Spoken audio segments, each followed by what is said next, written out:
dar inicio. Entonces vamos a revisar el material, vamos a irnos al material. Vamos a tener unos 20 minutos, 25 minutos de revisión del material de manera conjunta. Ahorita vamos a ver, de manera que esperemos que haya algo que discutir por ahí. De conceptos esenciales, si todos se colocan ahí. Si alguien falta, me dice.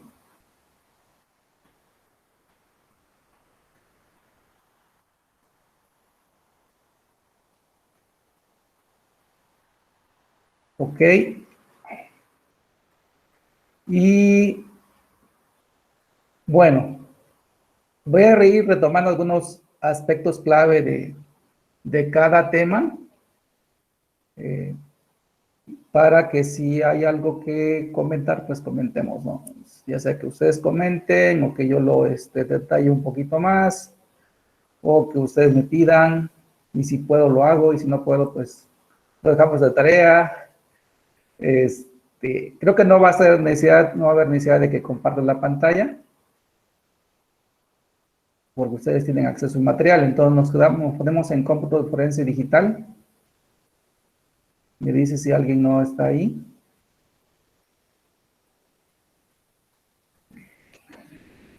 Y revisamos las palabras clave que vienen aquí. Dice que el propósito de la informática forense o del cómputo forense, digamos, en términos simples, consiste en reunir, hacer un análisis, documentar y presentar evidencias que van a ser digitales porque se van a retomar de dispositivos electrónicos. Entonces, cuando hablemos de dispositivos electrónicos o dispositivos digitales, pues es lo mismo, ¿no? ¿Qué dispositivo vamos a incluir? Acá abajito dice que un dispositivo digital es cualquier dispositivo, pues no dice aquí que sea electrónico, pero es cualquier dispositivo electrónico, desde una computadora, una lap, un teléfono, una tablet, etcétera, hasta los dispositivos, a ver si vienen aquí, hasta los dispositivos de Internet de las Cosas, ¿no? Son dispositivos electrónicos. O dice, todo lo que reciba algún tipo de energía y use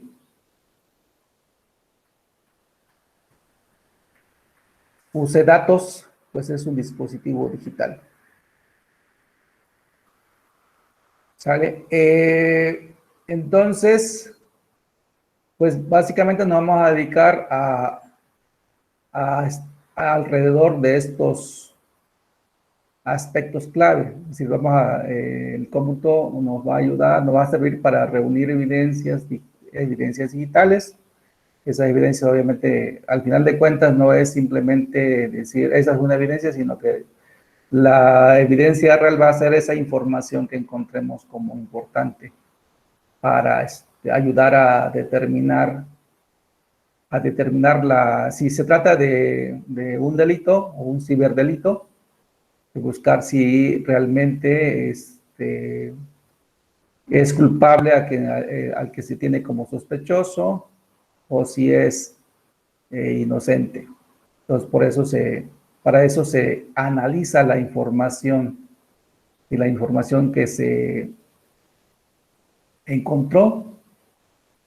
De esa información, pues, se lleva a cabo una documentación. Esa documentación consiste, pues, en justificar en qué puede servir para soportar un hecho, ¿no? Y finalmente se cierra, digamos, el análisis forense con la presentación de esa evidencia digital ante un tribunal, ante una corte, ante un jurado. Y dice, ¿qué cosa, cuál es la meta de un proceso forense? Pues esto, saber qué pasó, saber cuándo sucedió y quién lo llevó a cabo. O sea, debemos encontrar esos tres elementos clave, ¿no?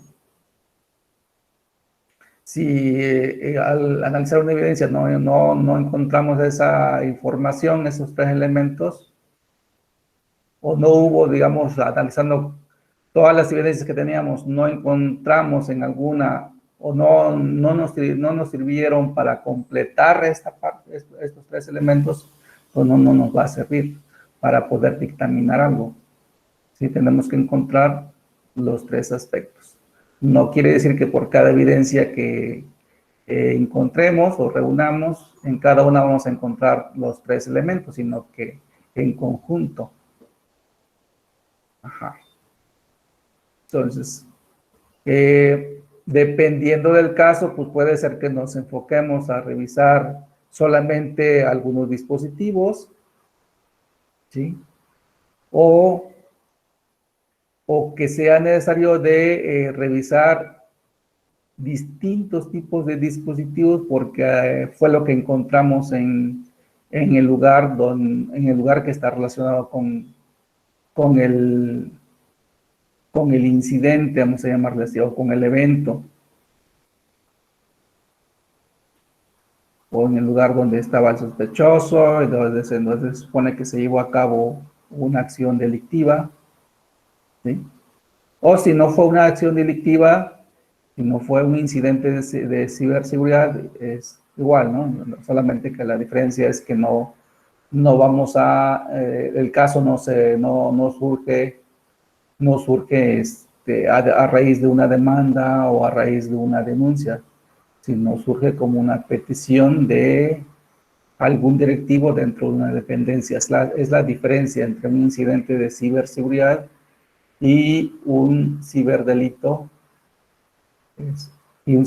¿no?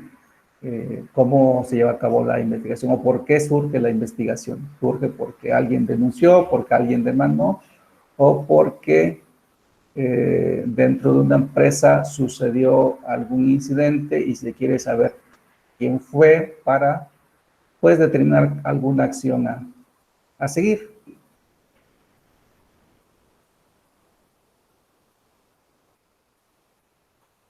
De manera que entonces, si nos hablamos por las metas del cómputo forense, ¿sí? De aquí podemos retomar este aspecto, chequen. Dice, una meta del cómputo forense, ¿cuál es? Dice, hallar evidencia legal. Aquí hay otro elemento, ¿no? ¿Por qué legal? Porque debe ser información que nos pueda servir para que, de acuerdo a la ley, la podamos defender, ¿no? O podamos discutir y decir que cumple con ciertos aspectos legales. Si no es posible, desde el punto de vista legal, poner esa prueba, esa evidencia como prueba para defender un caso o para determinar que algún sospechoso efectivamente cometió un crimen, entonces no nos va a servir, ¿sí? Pero además, dice aquí que esa evidencia que eso está relacionado con la parte legal, tenemos que asegurar que esa evidencia se mantenga inalterable. Por eso más adelante vamos a ver que cuando hablemos de cómo recolectar la evidencia o cómo llevar todo el proceso que tiene que ver con la evidencia, tenemos que asegurar que el medio original, digamos, no se toque. No se use más que no se toque, no se use para llevar a cabo el análisis sobre ese, sino se hace el análisis sobre una copia que además es una copia forense. Vamos a ver qué se debe de cumplir para que una copia se considere una copia forense. ¿Por qué? Porque Y decía que esto va relacionado con la parte legal, que haya evidencia legal, porque tenemos que sustentar que los medios sobre los que se trabajaron son copias que fueron tomadas de manera íntegra del medio original y que por lo tanto esto se ajusta al procedimiento legal que dicta precisamente esa parte, ¿sí? Desde el punto de vista legal ya hay allí un antecedente que va a decirnos que para que una evidencia sea válida, pueda ser aceptada, tiene que comprobarse que no se alteró la evidencia original. Ajá. Luego dice, preservar y reunir evidencia siguiendo los procedimientos técnicos. También cuando hablamos de la parte técnica, una es la parte legal y luego viene la parte técnica, va relacionado con que se usen aquí, por eso dice que procedimientos técnicos, entonces en procedimiento técnico vamos a involucrar el uso de herramientas que puedan ser aceptadas por el jurado, ¿sí? Donde vamos a decir por qué, vamos a decir por qué esa herramienta es confiable de ser usada, o de entrada es una herramienta forense, ¿sí? Que está reconocida, además fue legalmente adquirida. No podemos en un procedimiento, en un análisis forense no podemos hacer uso de cualquier herramienta que se nos atraviese en el camino o que la craqueemos, ¿no? ¿Sí? ¿Por qué? Porque desde ahí, si yo uso, o si un técnico se le hace fácil hacer uso de una herramienta que fue adquirida ilegalmente, ya desde ahí el técnico ya está incurriendo en un delito que perseguir. Ok. Dice, otra meta, bueno, esto, las metas que se están señaladas aquí no quiere decir que siempre todas se van a cumplir, sino que algunas son súper relevantes, ¿no? Como las dos primeras. La siguiente dice, identificar la fuga de información en una organización. Esto tiene que ver de manera específica con ese tipo de casos, ¿no? O sea, un caso forense no siempre va a ser esto. Por eso es que no siempre se va a cumplir esta meta. Pues, solamente cuando el caso lo amerite, es decir, que esté relacionado con información que información de una empresa y que está siendo robada, digamos. Está saliendo de ahí.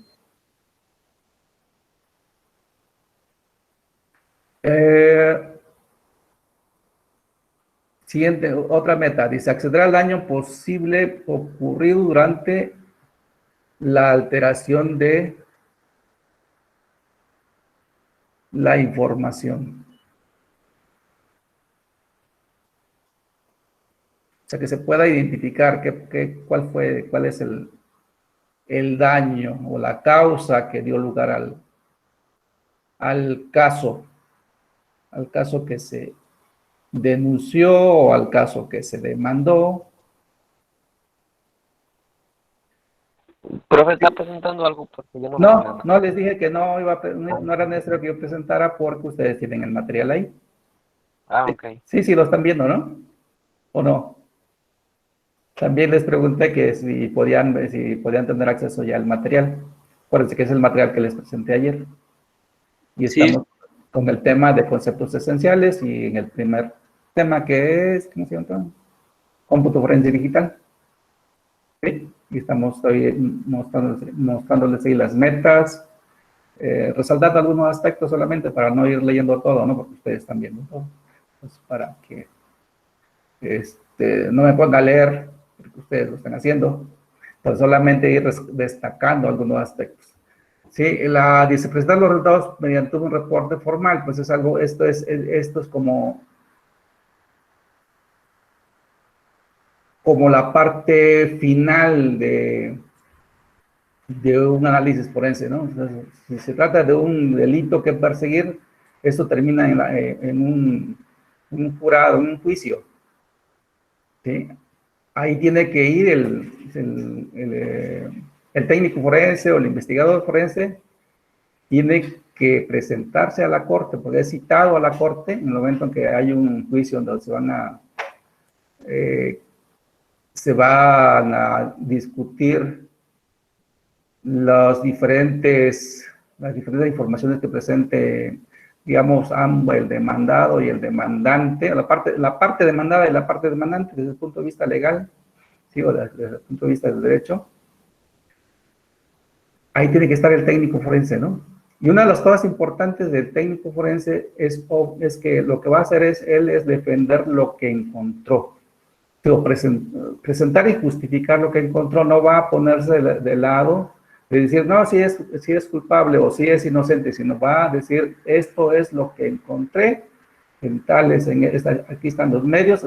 También algo importante, creo que por delante viene, las evidencias las va a presentar ahí en la corte, las evidencias con las que trabajó, es decir, los medios con los que trabajó los va a presentar aquí, y va a decir, la información que yo presento a través de este informe, se encontraron en estos medios, y lo que se encontró es esto, esto y esto y esto y esto, ¿no? Ajá, va a justificar. Y en función de lo que justifique, pues obviamente el jurado puede hacerle algunas preguntas, ¿sí? Y él tendrá que responder, ¿sí? Y cuando hablo de responder, también no en este tema viene, sino más adelante detallamos algunos aspectos, pero es importante tal vez desde aquí comentarles que el investigador debe de saber manejar distintos lenguajes, ¿sí? Como digamos, como ingenieros de computación o de un área afín, estamos muy enfocados a hablar en nuestros términos técnicos. Pero ¿qué pasa si en este caso, como técnico forense, voy a ir a presentarme en un juicio? Me voy a encontrar con gente que pues no es de mi área. Entonces, tiene el investigador que usar las palabras adecuadas para que pueda hacer que el mensaje que quiere dar sea entendido por cualquier persona no técnica. ¿De acuerdo? Bueno, ¿alguna duda en este tema? ¿Alguien? No, profe. ¿No? Todo está claro. No, profe. Vamos aquí a entrar a otro tema. Aquí son solamente algunos aspectos generales, no entramos en detalles, sino son generalidades para tener idea. Entonces, acá tratamos de la parte del cómputo forense y los tipos de delitos. Más adelante vamos a detallar. Luego, ¿qué pasaría? Bueno, ¿qué otra cosa decíamos que se puede llevar a cabo a través de cómputo forense? Pues la identificación de ataques o ciberataques, ¿no? Ciberataques.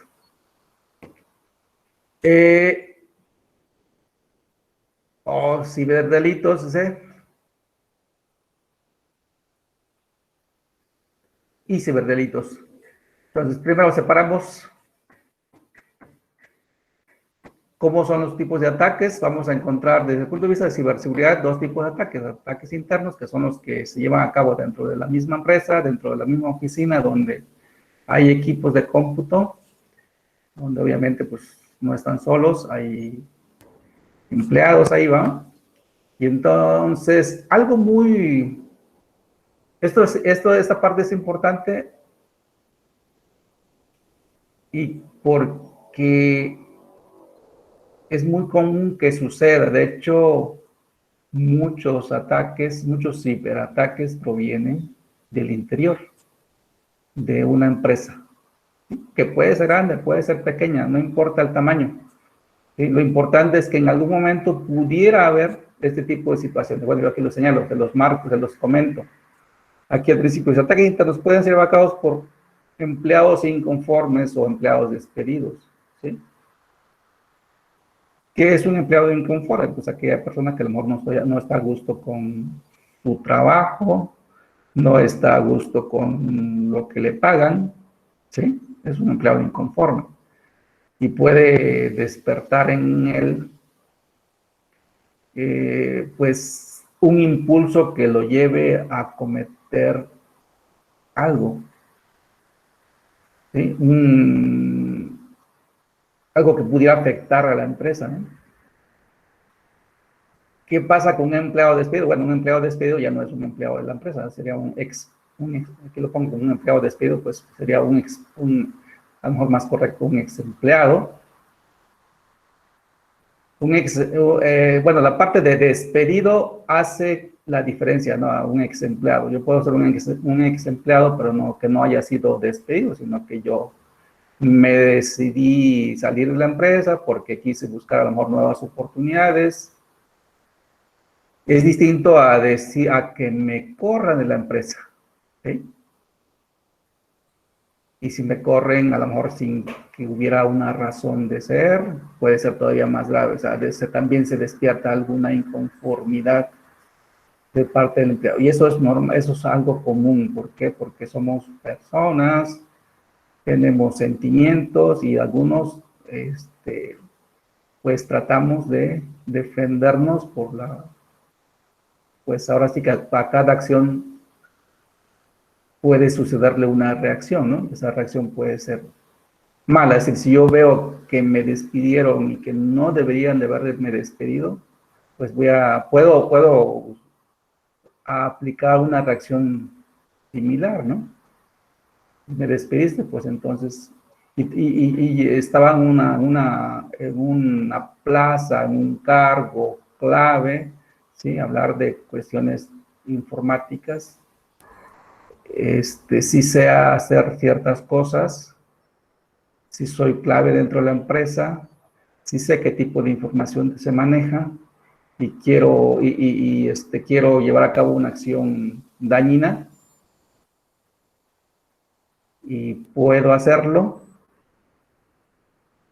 pues, y estoy decidido además, pues lo puedo hacer. No le decía, es algo común, algo común que sucede.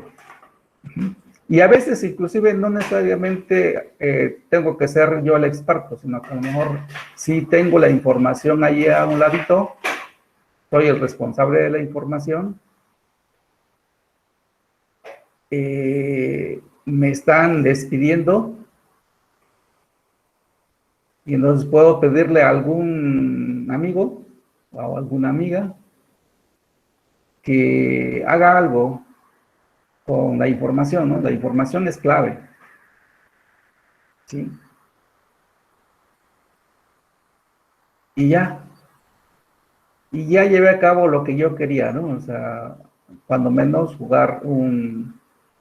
jugarle un mal momento a quien llegue. ¿Qué otros casos hay?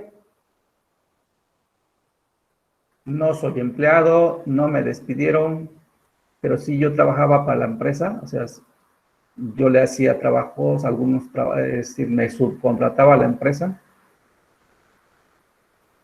es decir, tenía acceso a ciertos equipos, a cierta información, a ciertos programas,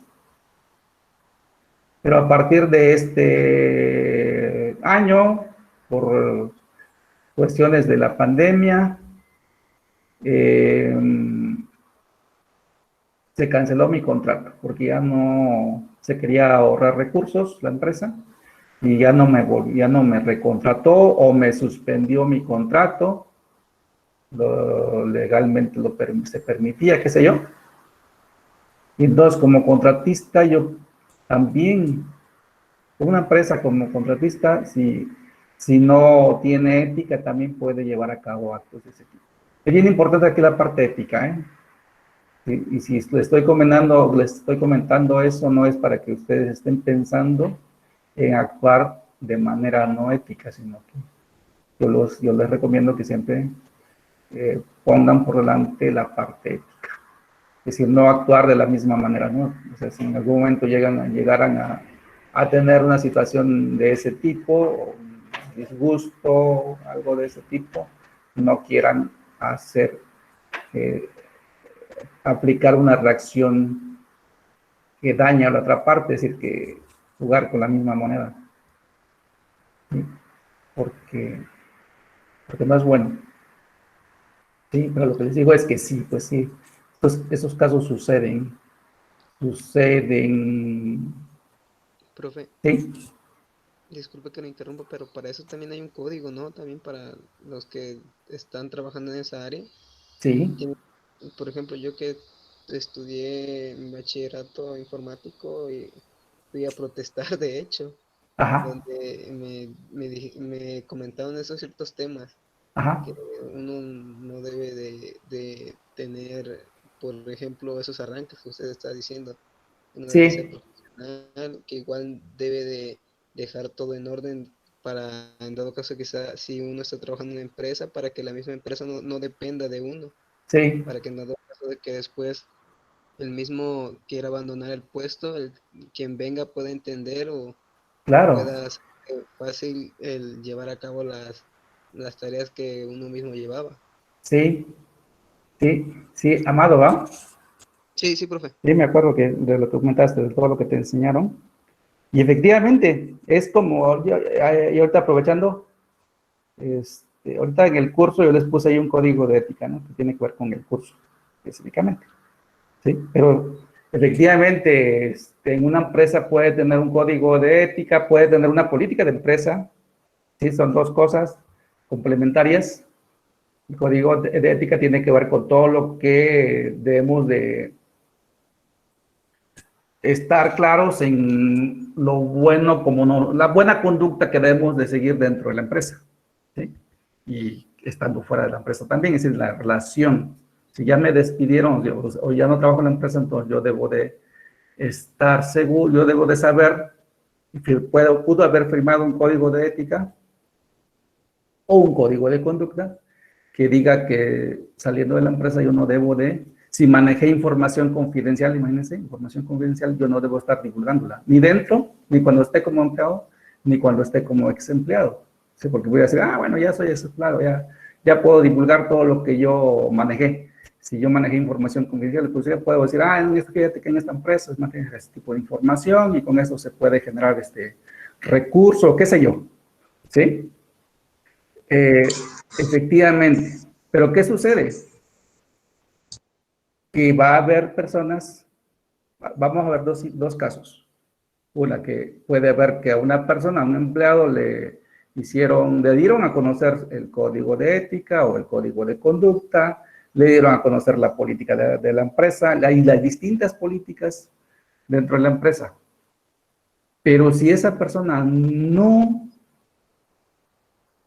quiere aplicar o no quiere ajustarse a lo que le dijeron, ni quiere respetar, entonces puede hacer lo que él quiera, ¿sí? Aun cuando sepa que pudiera haber una acción en su contra. ¿Estamos de acuerdo?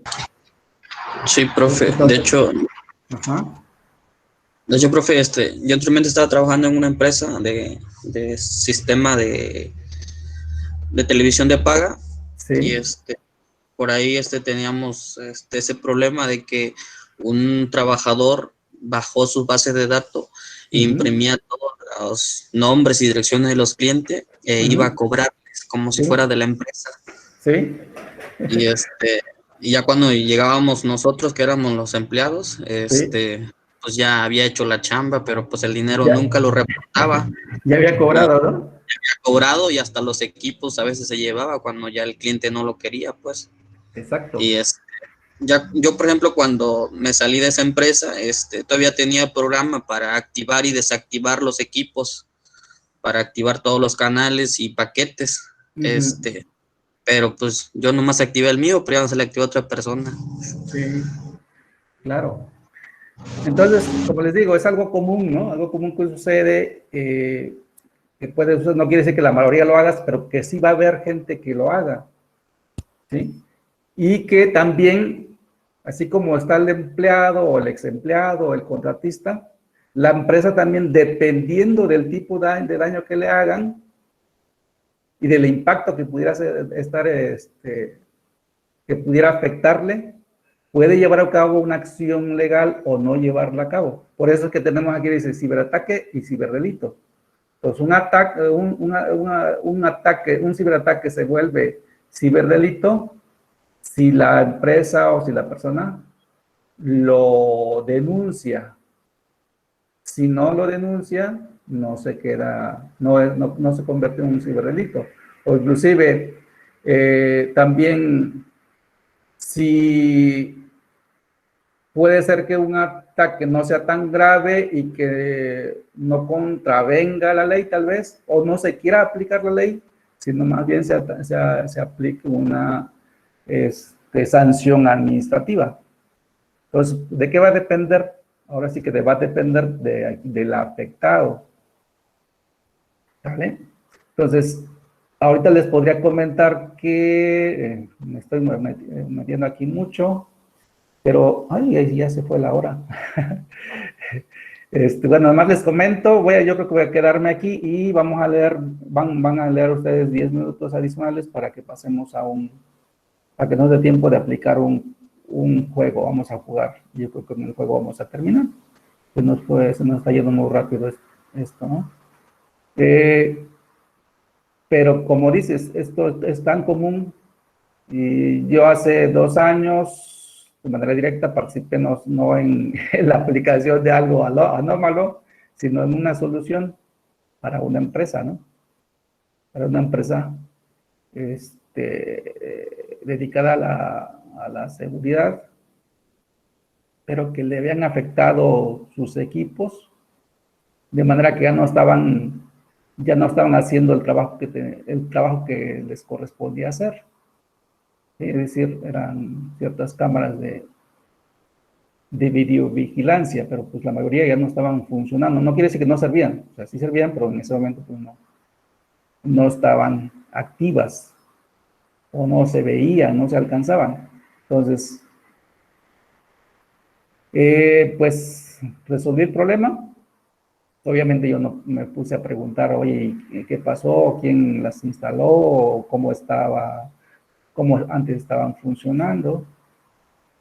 Sino que, bueno, después se dedujo a través de quien me contrató a mí, de que lo más probable era que la empresa que antes estaba trabajando, que en este caso tendría que ser el contratista que estaba con la empresa, que le estaba resolviendo el problema a la empresa, pues ya no fue contratado o le cancelaron el contrato, y entonces, pues lo que se dedujo es que en venganza desactivó todos esos equipos. ¿Sí?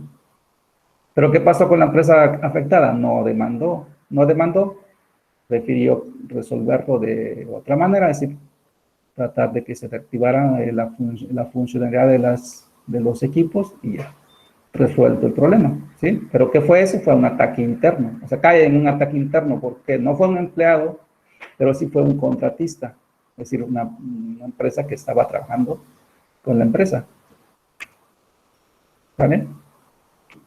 Entonces, bueno, cierro con esto último, de cómo se puede usar un dispositivo digital, ya sea para cometer un delito o para cometer un ciberataque, ¿sí? Tres maneras de usarlo. Dice, un dispositivo digital se puede convertir en instrumento si se usa para llevar a cabo el delito o el ataque. ¿Sí? Yo a través de mi computadora lanzo un ataque a otros dispositivos. Entonces lo estoy usando como un instrumento para cometer un ciberdelito o un ataque. ¿Sí?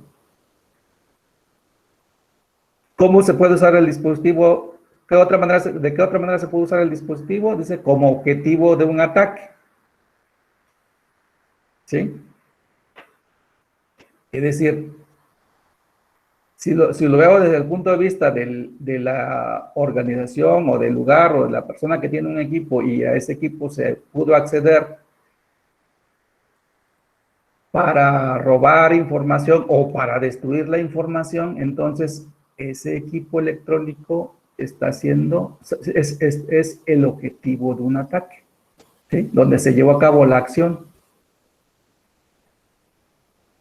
Y finalmente, otra forma de usar el dispositivo, un dispositivo digital, es que nos facilite la realización del delito. Y eso lo identificamos con que el atacante o el ciberdelincuente o el cibercriminal guarde ahí información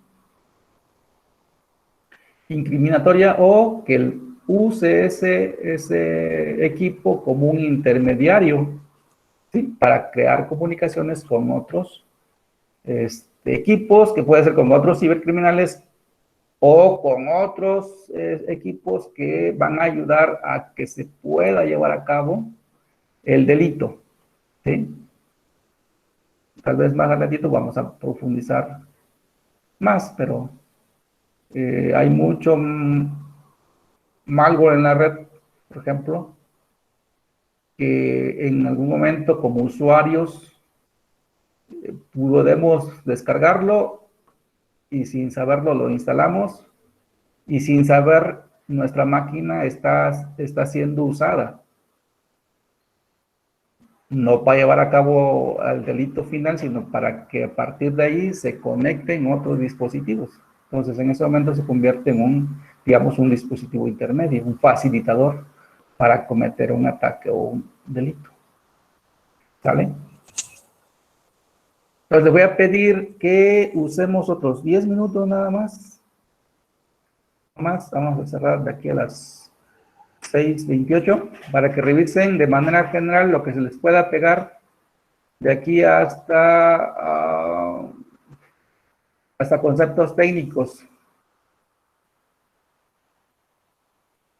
Hasta aquí, hasta conceptos técnicos, lo que puedan alcanzar a leer. Y con un repaso así. ¿De cuál, profe? Disculpe, lo que pasa es que estábamos en otro enlace y esperando a que se conectara ahí. Ajá, ¿estás en el material ya? No, no sé ni qué dijo. ¿Podría repetir, por favor? Pero sí sabes cuál es el material. Sí, de clase. Sí, pero de Classroom te conectas al material del curso. No. ¿No? ¿No viniste ayer? ¿No estuviste ayer? Sí, en el... donde hicimos el cuestionario. Ajá, desde ahí, desde ese sitio. Desde ahí, se entran a conceptos esenciales y leen esa parte hasta conceptos técnicos. Bueno, todo lo que tiene que ver con conceptos esenciales, es un solo tema. ¿Sí? Sí. Un repaso así rápido, Sí, lo que puedan cachar, digamos, vamos a ver. Porque al final de cuentas lo que vamos a hacer ahorita, vamos a jugar y ese jueguito nos va a servir también para aprender. ¿Sí? No tiene otra intención. ¿Vale? Pues los veo ahorita en 8 minutos. Y quienes no hayan bajado la aplicacioncita que les dije, bájenla e instálenla. Bueno, instálenla. Sí, saben de cuál es estoy hablando, ¿verdad? ¿Sí? Dime. Yo tengo una duda con respecto a lo que hablaba hace unos instantes sobre el uso de un dispositivo intermedio para poder realizar algún ciberataque. Ajá. En dado caso de que sea así, es decir, de que se haya efectuado de tal manera, ¿hay repercusiones legales contra el dueño ¿Contra el que o no dueña sabe? de... Contra Ajá. el que no sabe, no. ¿Por qué? Porque finalmente lo que se va a buscar es quién es el que está haciendo la travesura. ¿Sí?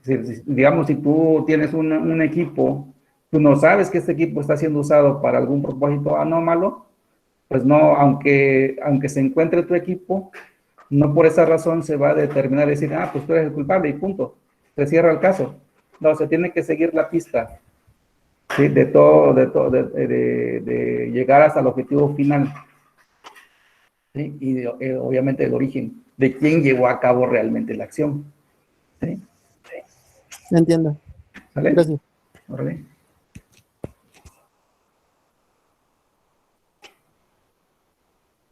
Mientras les sigo, les voy a seguir, voy a terminar de pasar lista. Ustedes lean. Profe, yo tengo una duda. Sí. Adelante, Julio. Lo que pasa es que mi internet está mal y como que se corta la voz, entonces no alcancé a escuchar acerca del programa.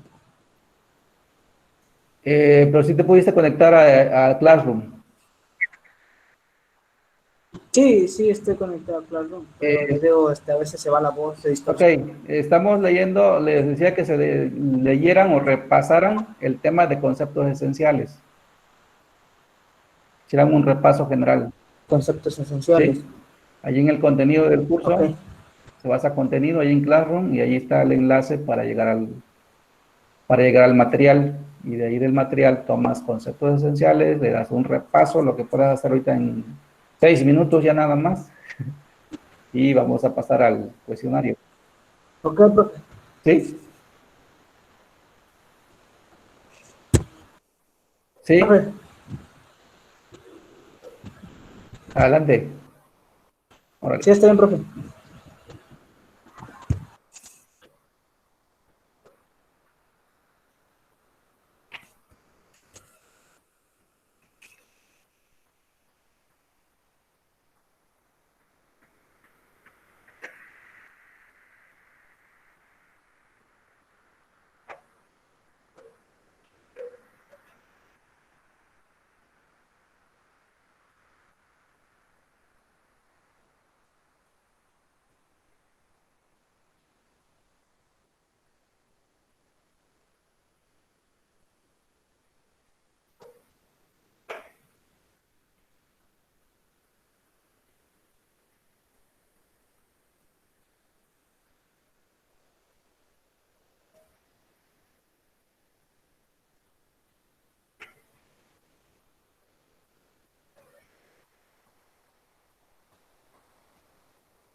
Profe, vamos a realizar la actividad de aprendizaje.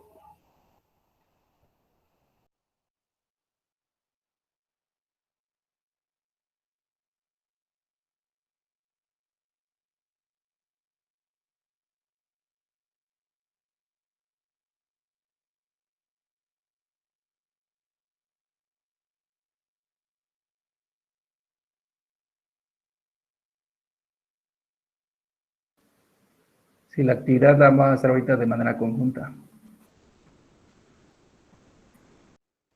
Gracias.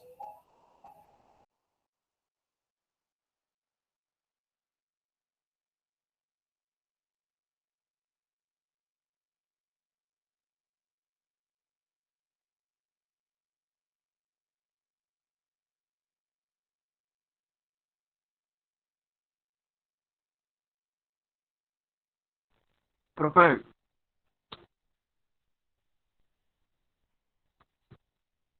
¿Sí? tengo una duda. Dime. Lo que vamos a hacer está en el enlace y está en actividades del aprendizaje, No, ¿verdad? no. Es que allí en Classroom nada más toman donde dice contenido. ¿Sí? Localizas donde dice contenido del curso. Sí. Y ahí dice, ahí tiene un enlace. Normalmente vamos a trabajar a partir de ese enlace. Ahí está el contenido. Y vamos a tomarlo de conceptos esenciales. Oh, ya. ¿Vale? Te queda un minuto.